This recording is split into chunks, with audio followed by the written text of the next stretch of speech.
सदियों पहले की बात है। अफगानिस्तान से एक आक्रांता चोर, लुटेरा, लुच्चा कह सकते हैं आप उसको, लफंगा कह सकते हैं, अफगानिस्तान से चलता है और साथ में वैसे ही लोगों की टुकड़ियों के साथ आगे बढ़ता है।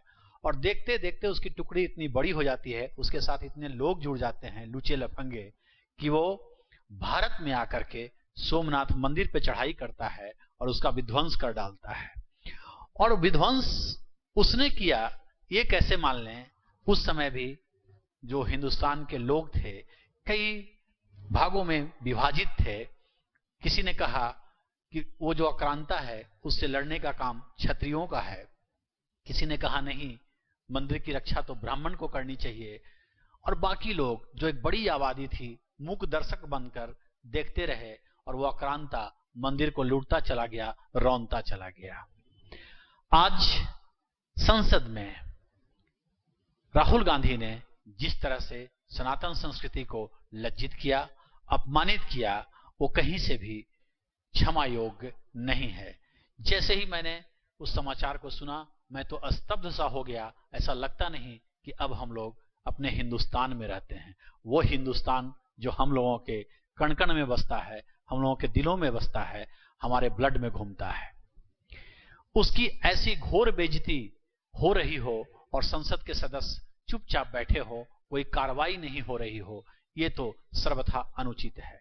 और आज भी वही हो रहा है कि समाज का कुछ पार्ट इसके खिलाफ बोल रहा है और ज्यादातर लोग इसके खिलाफ कुछ नहीं बोलने को राजी हैं और वो चुपचाप मौन धारण किए हुए हैं, क्योंकि उन्हें तो लगता है कि हमें आरक्षण का टुकड़ा तो मिल ही रहा है। मेरे भाई, आरक्षण के टुकड़ा जो मिल रहा है उसे लेने लायक रहोगे तब तो। बस कुछ दिनों की इंतजार है, ज्यादा नहीं, 10 से 15 साल और इंतजार कर लो।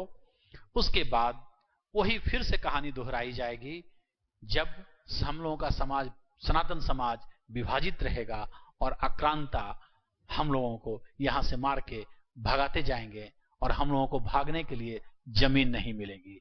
इसलिए जरूरत इस बात की है कि अब अपने बच्चों को न सिर्फ व्यवसायिक शिक्षा दें बल्कि उनको शास्त्र की शिक्षा दें और शस्त्र की शिक्षा अवश्य दें।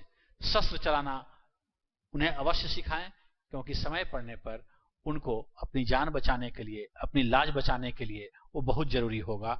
इसलिए शिक्षा में, आधुनिक शिक्षा जो है उसमें शास्त्र के साथ साथ अब शस्त्र की शिक्षा भी देनी होगी, तभी जाके भारत की अस्मिता और इज्जत का मान रह पाएगा। हो सकता है किसी को हमारी बातें बुरी लगी हो, लेकिन ये कटु सत्य है और ये हमारे अपने विचार हैं। मैं कहीं से भी किसी से प्रेरणा लेकर ऐसा नहीं कह रहा हूं, ये मेरे अपने व्यक्तिगत विचार हैं कि ऐसा ही होगा और ये होकर रहेगा। धन्यवाद।